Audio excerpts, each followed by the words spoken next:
All right, hello everyone, and welcome back to the Fanfiction Tapes. I'm your host today, Maya, pronouns she, her, and I'm joined by... Dylan. I think I'm he, him. I think. Yeah, that's probably right. I haven't checked in a while. And Cam. Hi, I'm back. Pronouns are she, they, whichever.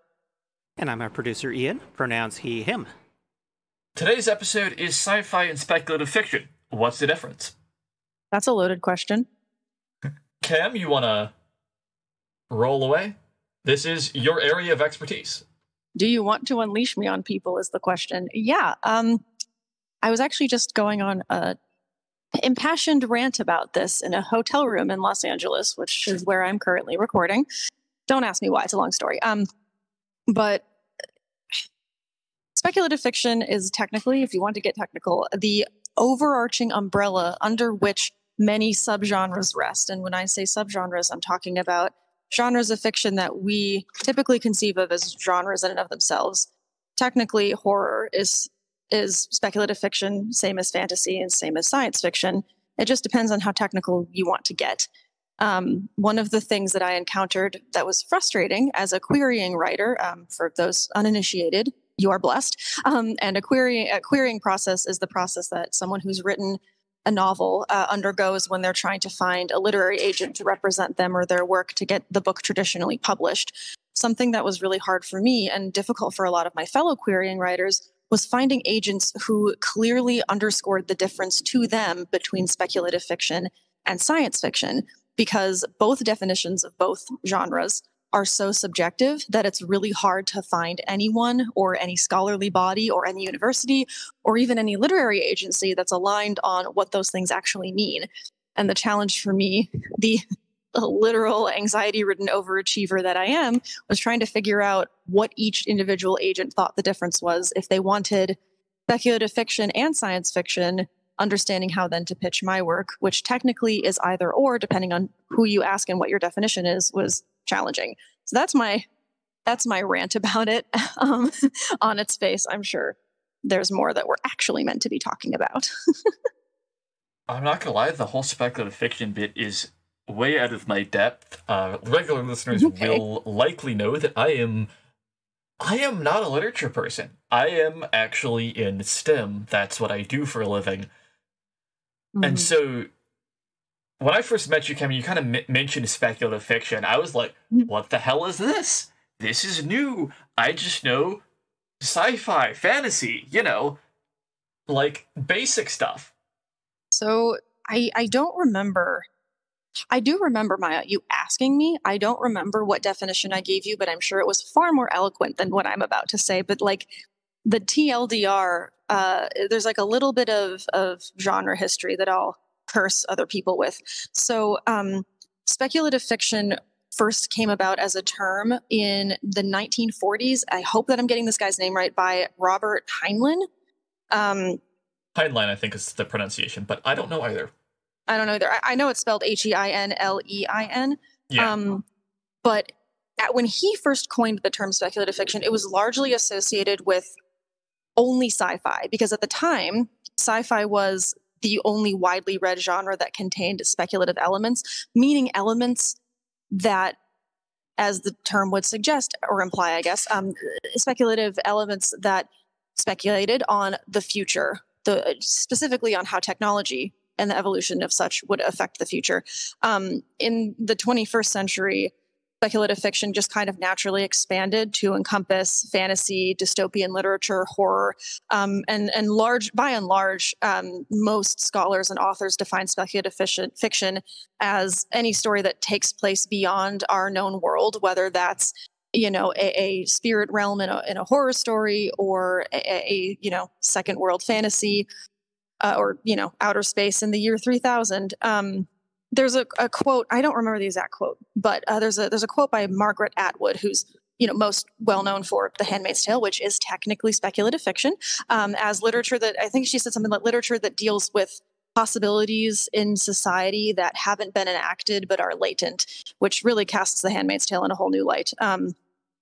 So there's a whole realm and world that technically encompasses speculative fiction, but by and large, it's still most closely linked with sci-fi because they share the defining characteristic of speculating on the impacts that futuristic technologies or the future of the world has on society, on people, on cultures, et cetera, et cetera. So it's kind of like a Venn diagram, I guess. I'm sure that I explained it to Maya in a far more eloquent way. In my defense, I was typing on Discord back then. This is verbal. It's different. Yeah, and that was numerous months ago, maybe even Also like that. a year ago, so I don't even remember what was said. It was over a year ago, bestie. Yeah. Shocking.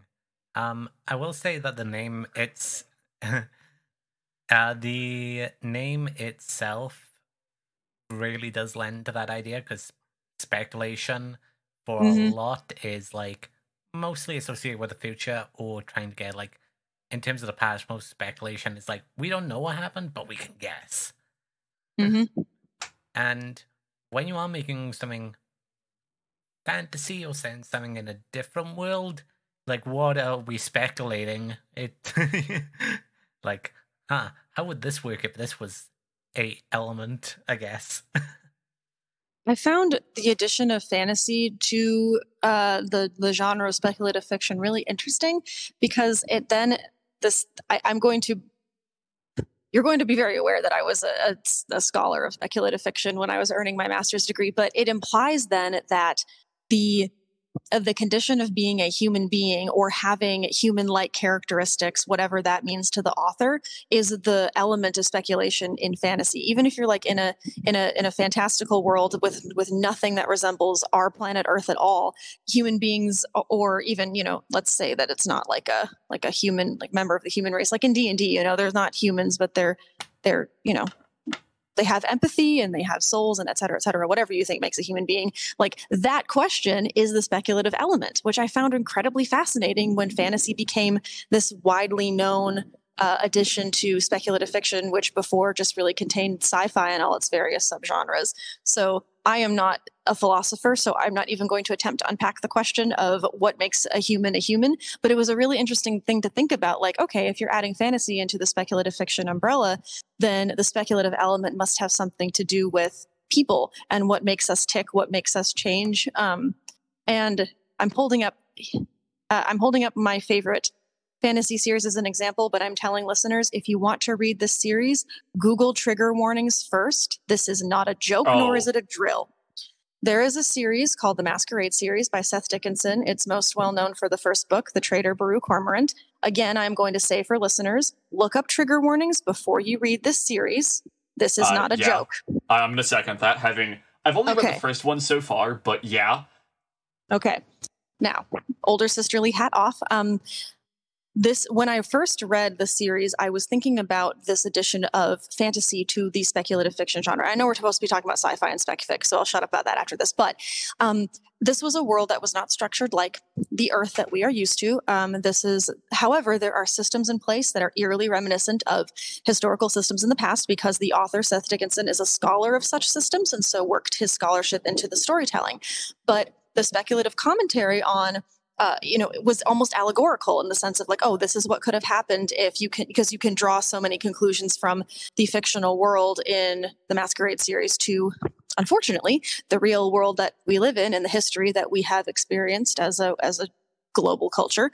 And so it was really interesting to reflect on what elements of this fantasy story were technically speculative. And it gave me like a concrete understanding of how fantasy did belong in speculative fiction because as under the definition meaning, because up until that point, I like examples. It's how I communicate is by giving examples, and it's how I understand concepts. And so that was like, oh, okay, I get it now. I get why fantasy can belong under the speculative fiction umbrella. So that was a really interesting use case for that comparison. I found it interesting anyway. What's kind of funny to me about particularly the use of Baru Cormorant is I know Seth Dickinson for his sci-fi work. That's where I first read Seth Dickinson stuff when I was a wee lassie. I actually wasn't that young. It was only about a decade ago. And Seth Dickinson wrote lore for the Destiny expansion, The Taken King.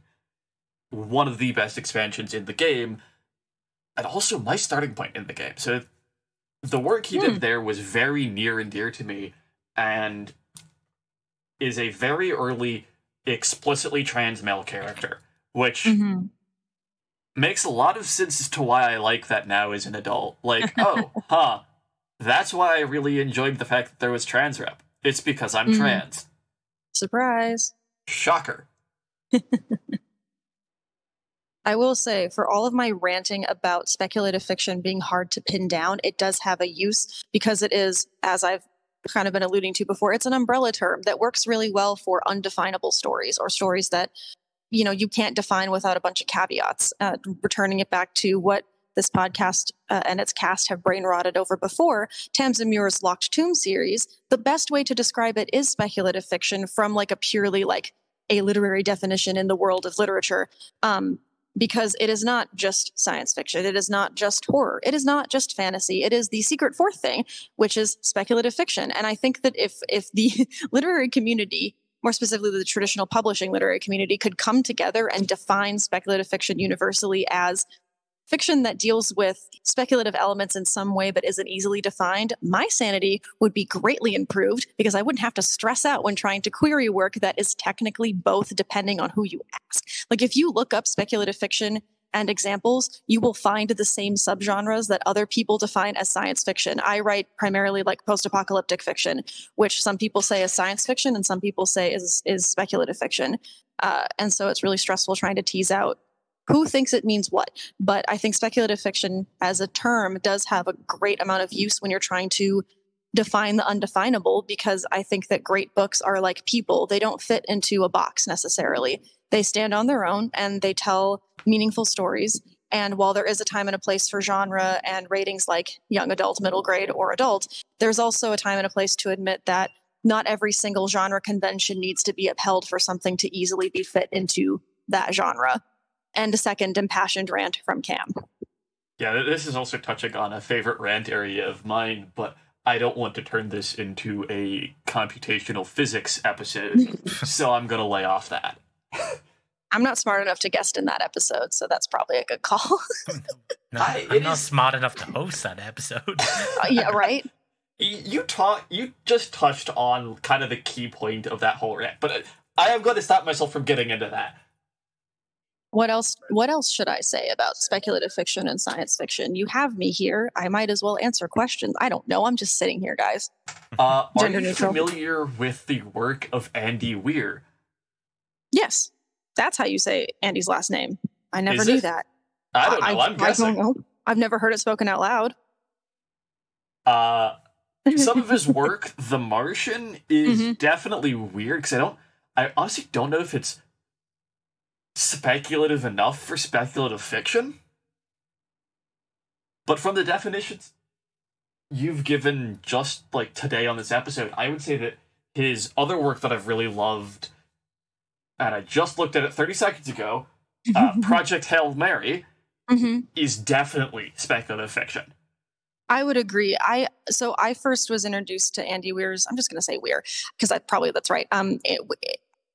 So I didn't know that Andy Weir was the Martian guy. I had no idea because I watched The Martian as like a child, or not as a child, but like because it came out. I don't remember when it came out, but I watched it when it first came out. But my first introduction to Weir was Project Hail Mary. And so I remember like looking him up to see like, because what happens is I read a book by an author and then I'm like, oh, does this person have anything else that I would like? Because clearly I like their stuff. And then I found his like Wikipedia page or whatever and was like, oh, I said out loud, oh, it's the Martian guy, which got me really weird looks from my mother. But yeah, my introduction was Project Hail Mary. And I would agree. I think that Weir, now that I've like consumed more of Weir's work or derivatives like the film, I think that his foundation in writing what the industry calls quote unquote hard sci-fi, meaning science fiction based in science, it shines through in Project Hail Mary because a lot of the, at least as far as I can tell, a lot of the stuff in the novel in terms of like the world building and the mechanics feels very accurate. But then there are those speculative elements that are not typical of hard science fiction. And it was fun to like go back and see how he chose to branch out, going from, I think Project Hail Mary came out in 2021 because it was nominated Yes. for a 2022 Hugo, so that sounds right. And I try to read some of the Hugo nominees because I'm always curious. But I know that The Martian was like 2023 or 2024 because it was adapted, I think, in 2015 or not. What am I saying? 2013 or 2014. 2013 or 2014 because I think the film came out in 2015 and I watched it and I would have been 17. So I guess I was technically a kid. Yeah. Yeah. So he went from hard sci-fi to speculative fiction, which felt like a really natural progression. But I remember seeing on the writing side of Twitter when Project Hail Mary came out that a lot of people were like, oh, is it going to be good? Because he's a hard sci-fi guy. Like, this seems like it's softer science fiction. Is it going to be any good? Which that kind of bugs me because I don't like people speculating about real people like in public where they could see it.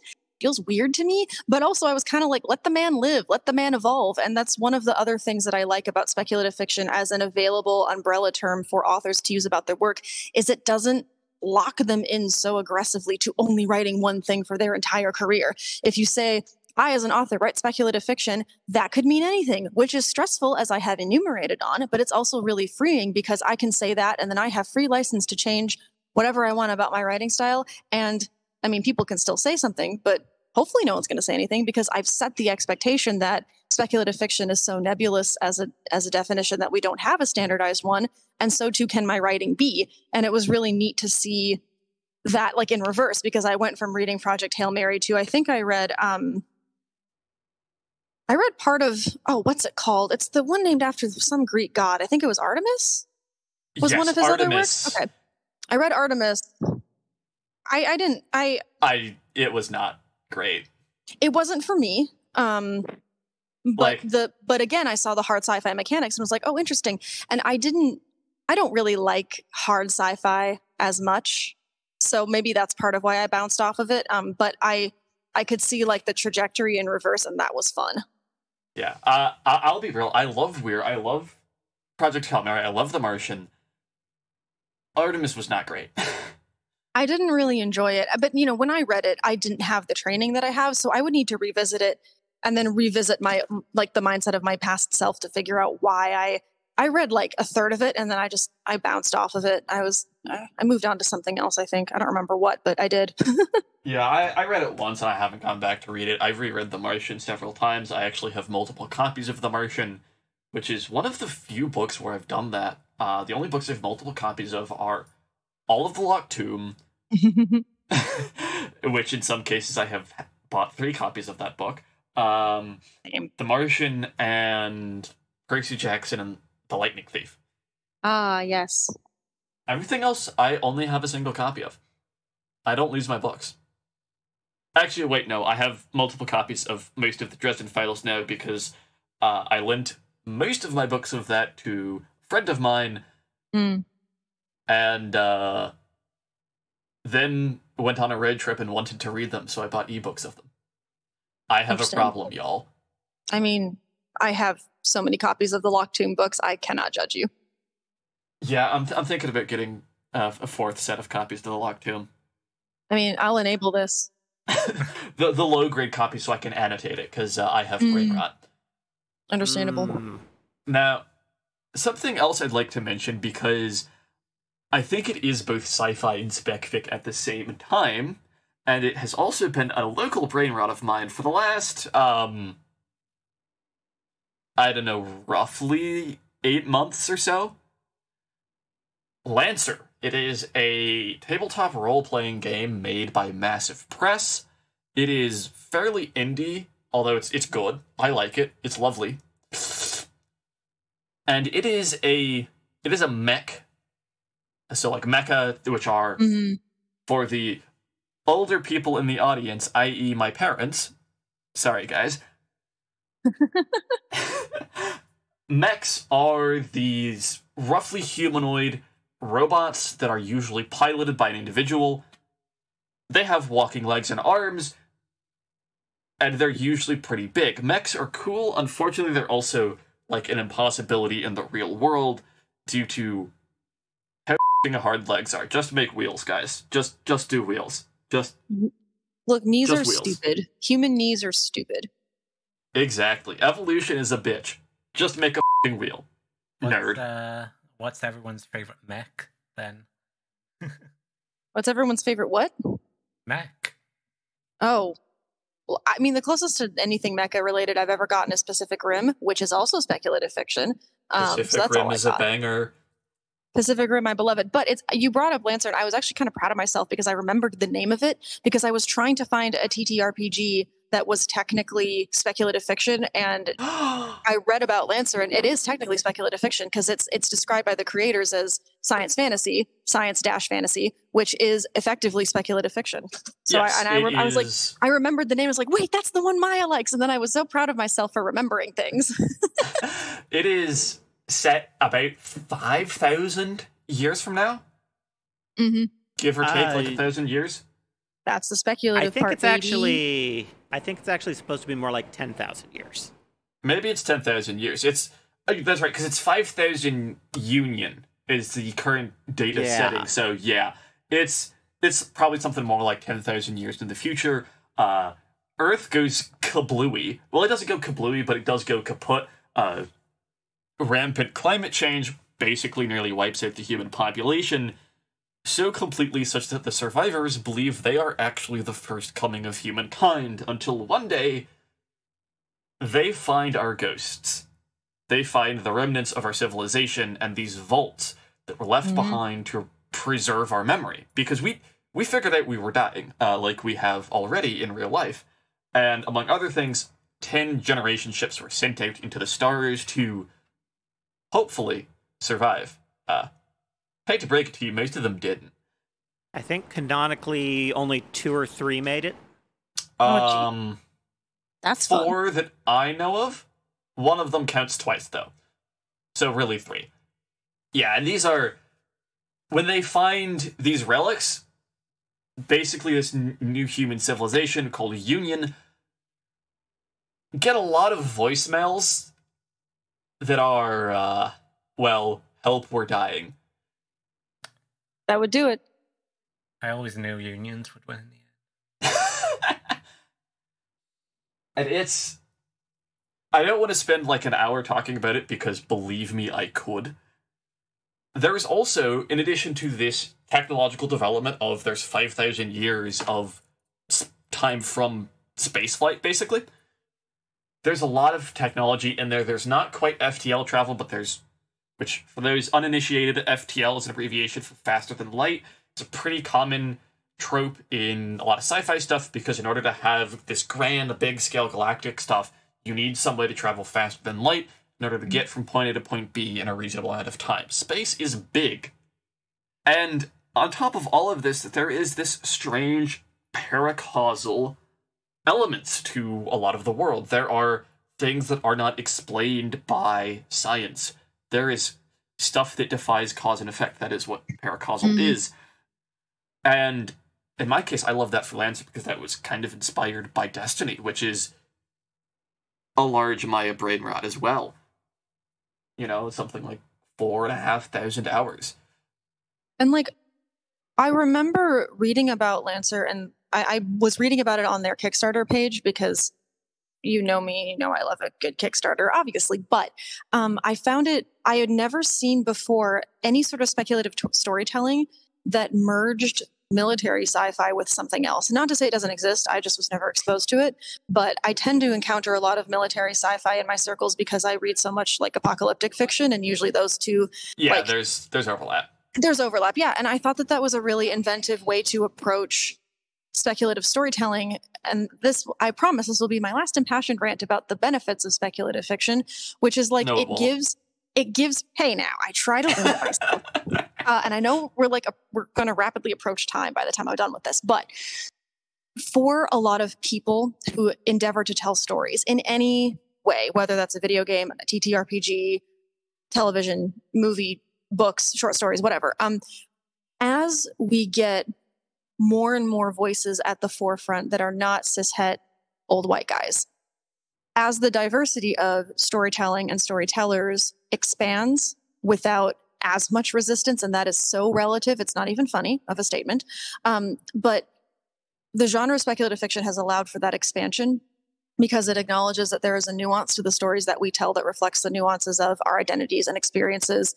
And all of the allowances that we have had to fight and claw and bite and scratch to get in the real world. And a lot of that is also mirrored in our fiction. And so for all of the things that I love about science fiction as a genre, the way that that genre's boundaries are interpreted by a lot of people still to this day are very restrictive. And it's kind of like a you must be this tall to ride scenario. And except instead of that, it's your story must have XYZ elements to qualify to be science fiction, which is stupid. Because science fiction as a genre was created to explore what happens when you push the boundaries of what is possible and what the possibilities of a future where XYZ thing could happen are. And then to try to restrain it is just sad and kind of mean, in my opinion. And people are party poopers. And then the collective response to that was, okay, well, we have this umbrella term called speculative fiction for things that don't fit in. And when you look at the people that are overwhelmingly telling speculative stories, a lot of them are historically marginalized communities, people of color, queer people, trans people, women. And it's really nice to see that there's a correlation there between, okay, we made this umbrella term that encompasses stories that cannot be clearly defined and communities that also are not well defined by society, meaning that they're ill-defined, they're being marginalized, persecuted, attacked. They're taking ownership of this umbrella term of a genre and being like, we're going to tell the stories that don't fit into your narrow little boxes of sci-fi or fantasy or whatever because we feel like it. And that correlation, as poorly articulated as I have, I'm sorry I'm running on 2 hours of sleep, but it's really, really cool. And it makes me really glad to see that as the diversity in storytelling has expanded, so too has what we understand speculative fiction to be. And that's really neat. It makes me really glad. Thank you for coming to my TED Talk. Knowing this term exists, it just made me go, oh, I finally have something I can, refer to when I speak about Xenoblade. Exactly. That series is like, oh yeah, they are robots and space stuff, but also no one has anything else. It's just like very simple. Well, and even I'm not a video games person, but one of my friends with whom I'm staying right now introduces me to video games and has me play them for their entertainment. And I'm currently playing Breath of the Wild, which is a Zelda game. I don't know anything about Zelda, but technically that is also speculative fiction. It is a very fantasy world setting, but there's a lot of like a sci-fi-esque technology that you would not find in your typical, second world fantasy game. And it's really fun. I know that a lot of games do. I think Final Fantasy, the one that's got like actually 16 Final Fantasies. That's also a speculative game from my understanding of it, but it's really fun to see because when you free yourself from the confines of, because I write fantasy, I must only include these things and I can't include these things, then you get so much more leeway in your storytelling, which for a lot of people is very fun and sexy. And at the same time, if you're listening to this and you write sci-fi and you want to just define your work as sci-fi, I am not dunking on you at all. Sometimes boundaries make people feel comfortable with their storytelling. And if you only want to say that you write sci-fi and all of your work is encompassed by sci-fi or by fantasy or by horror or by anything else, that's not a slam on you. Boundaries make people feel comfortable just as a lack of boundaries make people feel comfortable when it comes to storytelling. Don't take that and run with it, guys. Gender neutral. But there's no wrong way to tell a story, which I've said before, and I will say again. It's just a matter of how you want to dress it up. It's kind of like how we are as people. There's no wrong way to be a person unless you're a bigot or a homophobe or racist. We just dress ourselves up different depending on what we were made to be. And sometimes uncovering that is a lifelong process. And it's the same thing with your storytelling. If you find, as I did, that I defined myself as a science fiction writer for so long and then learned about speculative fiction and went, hey, this fits better, which is also what I did with my sexuality. So, it's all a process. Look, I'm a bisexual. My motto is, ¿por qué no los dos? I have a recommendation for you, Cam. You mentioned you run into a lot of mix of apocalyptic fiction and speculative fiction, and I can words. I meant to say apocalyptic fiction and military fiction, and there is an absolutely unhinged speculative fiction work. I love unhinged. Called Out of the Dark by David Weber. That's on my that's on my list. People have told me to read this. It's so much fun. It's a book. I love situations and experiences. I will gladly put myself in a situation. It is a situation and an experience. I believe the first time I ever read it, I was in the car with Steamed going to the state fair. And there's As a one moment does. where I just looked up from the book and went, yo, what the I find that stories that elicit that kind of reaction are incredible usually, because if nothing else, you did react to it. The books that I forget are the ones I had no reaction to. So if your reaction is looking up and being like, what did I just spend 2 hours of my life staring at? That's still a reaction. Yeah, it is a book I greatly enjoyed, and a book I have remembered over the last 7 years since I first read it, something like that. Well, there you go. It's a book that stuck out to me, even though I don't have a physical copy of it. I've only ever read it as an ebook from the library. Support your local makes libraries, it harder folks. for me to remember. Yeah. Yes, support local libraries. Also support other libraries. Support libraries. Here. Yeah, the person who first recommended it to me also said the words, "This is so unhinged, you need to read it." And I was like, okay. I love unhinged media, as we have seen. Yeah, it's unhinged in a different way than, say, Gideon the Knife. Gideon the Knife. Crunchy, I need to crunchy. vary my unhinged, like, what am I trying to say? I need to expand my palette of what it is to be unhinged in media. It has one of the sharpest third act left turns I have encountered. I love that. If a book can make me want to chuck it down on the couch in surprise or horror or something, then by the third act, then I would like to read it. Yeah, it'll do that. Awesome. My favorite emotion I've ever felt from consuming like a piece of media is when I was in the middle of ReZero, which is an isekai anime, and in the middle of season 2, I was just like stressed. I was like anxious. I was just like, what? And I think that is like the sort of emotion that I don't know I could ever recreate, like that feeling of just being like, this is hurting me to watch, but I can't stop. It's like a train wreck. Well, Yeah. like I think that's part of why I was so compelled by speculative fiction as a genre when I first discovered it was a thing, was that there were infinite opportunities to be surprised. Because growing up, I read a lot of like just science fiction. Like I was that kid that read like the Star Wars expanded universe novels way too young, probably, but that was like hard sci-fi as that is defined. And so when I discovered speculative fiction as a thing that I could like Google and find good books, it was like, oh, hey, I can be surprised again. And I'm not sitting here and be like, oh, it's really hard to surprise me with like a sassy little hair flip. That's not my way.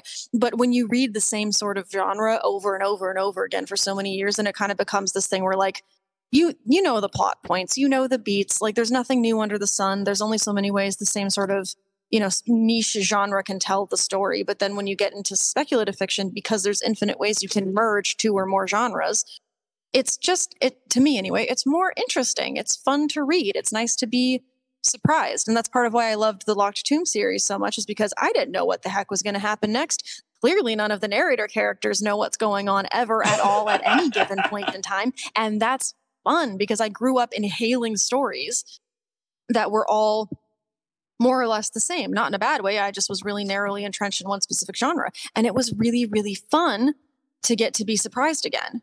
And that was nice as a reader. It made me think. It's how I felt when I was introduced to anime in 2020 and was like, hey, this is a storytelling convention that didn't originate in the West, so I have no idea what's going on or what to expect. I'm just along for the ride. And every single anime I've ever watched, which granted has been 4, has had me at some point or other getting out of my chair and pacing around the room because I can't stop watching the train wreck or whatever. I had to lie on the ground several times while watching Full Metal Alchemist Brotherhood because I was just like, I don't know what's happening, but it's going to ruin my life. It's a great feeling.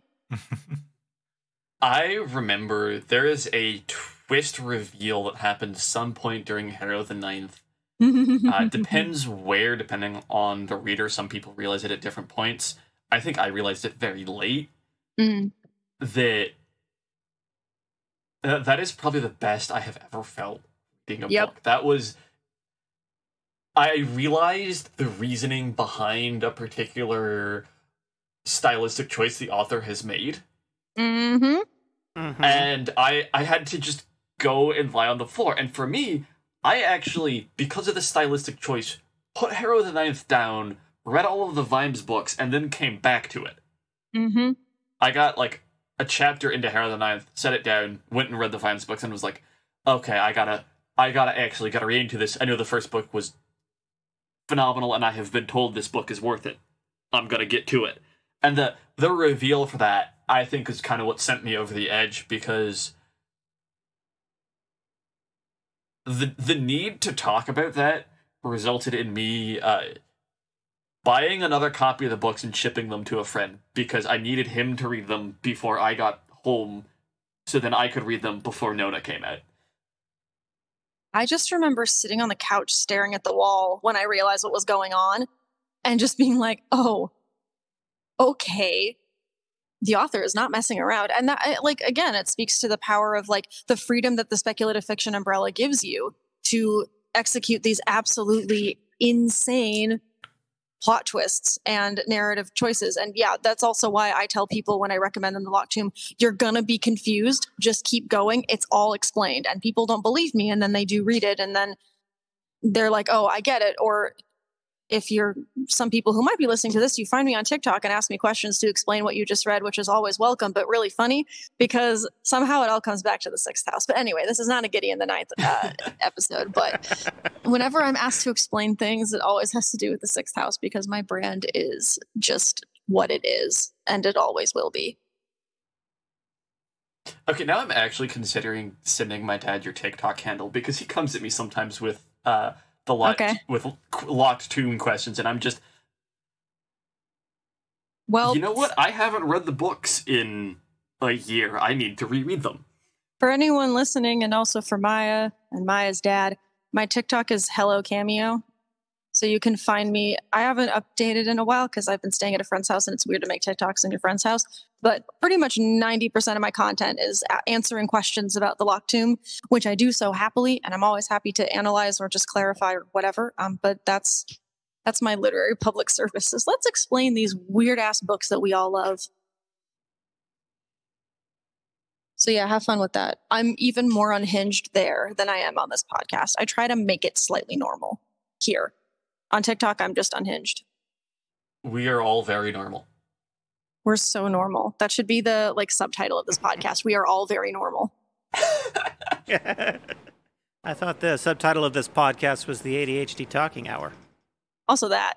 I mean, if you had to put a level of unhinged to each of us, I don't know who levels where.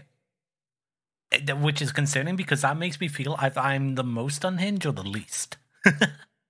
I think I'm less unhinged than you. I think that Maya is more unhinged than all of us. Congratulations, Maya. Yeah. I don't think you get a prize, but Triangle, shut up. Every time I type the word triangle, I think about the episode notes where you type triangle and I lose it. This is your impact, Misty. I hope you're really proud of yourself. I am, in fact, very proud of myself. I'm so glad. There was a thing last week, Cam, which you might see in the episode. But we were discussing, a term that Maya had coined, which was rowlinging. Okay. And I asked, literally in the middle of the episode, I was like, Maya, what we're talking about, it doesn't really have any connotations. I know rowling has done a lot of bad because rowling, but this exact thing we're discussing, she didn't really do. And I said, Maya, did you just want to, shit on rowling? And she was like, well, yes. And I was like, okay, then. I'm like, but this is not the correct term we should have used. No, but it's funny. Yes.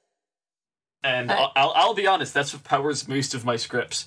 Today's script, right after the opener, just has Cam go burr, because this is the Cam episode. It's free real estate. It's free Cam mic. Cam's terrible mic because Cam was supposed to be home by now. But yeah, I have clearly lots of thoughts. Thank you for lending me the floor for the past however many dozens of minutes it's been. Hopefully some of it was enriching. Okay. Hopefully it was enriching. Look, I studied speculative fiction and science fiction to get my master's degree. So I have thoughts and experiences and critiques, and you heard all of them. It's fine. I spent most of my last few English classes wishing I was writing fan fiction instead, so. I mean, look, like, I believe this is my final rant because I know we're almost at time. I think that there is a stronger correlation than a lot of people think to speculative fiction and transformative works, which is what fan fiction is. I think that there's a really, really tight link between the two, and it's why I'm not shocked at all when speculative fiction authors have a background writing fan fiction, because the mindset behind the two are incredibly similar. Because a lot of people that write transformative works like fan fiction live in their storyteller brains in that shade of gray that speculative fiction writers also live in, where it's like every genre is free real estate if you try hard enough. And it's the same thing with a lot of fanfic. Yeah, I mean, that's right. Fanfic has a lot of, fusions and AUs where you're taking stuff from a series and you're putting it in another box, because wouldn't it be up if they had coffee and fell in love together? And also, like, sometimes canon just looks nicer in that box than in actual canon. Sometimes it do look nicer in the new box. Mm-hmm. That is true. All right, I think to close out today's episode so we can get Ian and Cam to where they need to be today, what is everyone's singular favorite work of speculative fiction? I'm making you pick because I'm That's me. not fair. That's not fair. I mean, I'll go because speculative fiction is just wide. It is large. So I'll just pick, in terms of a story that I've consumed, it would actually be Fire Emblem Three Houses. It's great because it's, sort of this fantasy where you're at a school. Some of the kids, despite being in like this fantasy world, have hoodies. That's cool. And then you go through and you're like, yeah, this is fantasy. And then in some of the routes of the game, suddenly you're fighting the undead dubstep Illuminati who have missiles of light. And you're like, oh, I did not see that's coming. Every word of that last phrase was not what I expected it to be, and it was glorious. Yeah. So yeah, you're facing the undead dubstep army with missiles of light. Oh, sweet God. And you're teaming up with the Dragon Pope woman who's also your mother and your grandmother at the same time. Sure, why not? And also your daughter, because you have her mother living inside you. Huh. And that's just great. All that combined, you're just like, wonderful. Every turn in that sentence was to the left. Yeah. Yeah, it's great. That makes a circle. And then you get to marry the cute opera girl, male or female avatar. Incredible. Can marry her. So Diversity win. Yeah. Fire Emblem, it was great at Free Houses and Free Hopes especially, because the localization teams just went, yo, what if we made this more sapphic? Incredible. I'm going to exclude the Locked Tomb. I'm going to exclude the Locked Tomb from my rating system because that's like a whole other category of Cam is not normal. Okay. To the surprise of no one, I'm going to pick on my favorite movie, which is technically speculative fiction, which is Mad Max Fury Road. Yes, I know. Cam is very normal about this. Look, okay. This is a post-apocalyptic road trip movie. It is the originator of my love of the let women go feral movement in fiction, meaning women should go feral in fiction. It's just like how I choose to live. But it is... So post-apocalyptic fiction technically does fall under the speculative fiction umbrella because it's not solely sci-fi. A lot of times, post-apocalyptic fiction is rooted in our very real world and it's imagining a very near future, which in some people's minds doesn't make it pure sci-fi. I don't really care. I just like the movie. It is speculative fiction to me in my spirit. And it essentially follows a group of women and this one guy they picked up on a cross-continent road trip to try to take back the last standing source of things like clean water and growing plants and fruits and vegetables. If you do want to watch it, look up content warnings first, please. There are some that some elements that may trigger some people. Obviously, I am not the arbiter of what triggers people, so I always encourage people to look up content warnings anyway. But it is a fantastic example of speculative storytelling that doesn't overdo it on any one element and instead truly relies on characters to tell the story, so it pushes multiples of my buttons. So that's my final answer. Mine, I think, is going to be fairly obvious to most of my friends and longtime listeners. It's Destiny. As I mentioned earlier this episode, I have put a lot of time into this game. You have a lot of sci-fi tech. It is, I think, estimated to be like 1,000 to 1,500 years in the future. It is also post-apocalyptic. There is also space magic and space wizards and space turtles that are murderous and also murder shrimp. And there is a fallen civilization that has hunted a space orb across the galaxy and found it on Earth and said, "You guys, we want the space orb." But now we're friends, and yeah, I'm very normal there, Destiny. Also, you, the player character, are a zombie, fighting for the remnants of human civilization. Probably somewhere in the Andes. So it's got a little bit of everything. Yes. I love that. Tickle the brain. That is very speculative fiction of it. I respect it. Well, I suppose it's my turn. And honestly, this question, I might have an easier time deciding which hand to cut off, but... Yeah, welcome to my life. You know what? I was very mean with this one. Yes. Yeah, you were. I think I'm going to have to go with Animorphs. That tracks. That's a good point. Yeah. It's got it all. It's got child soldiers. It's got body horror. It's got alien invasions. Military sci-fi. Apocalyptic sci-fi. God is an alien gamer. Sure. Why not? Gamer moment. I could go on for an entire hour on this series, and I plan to later this year. Good. Spoiler alert.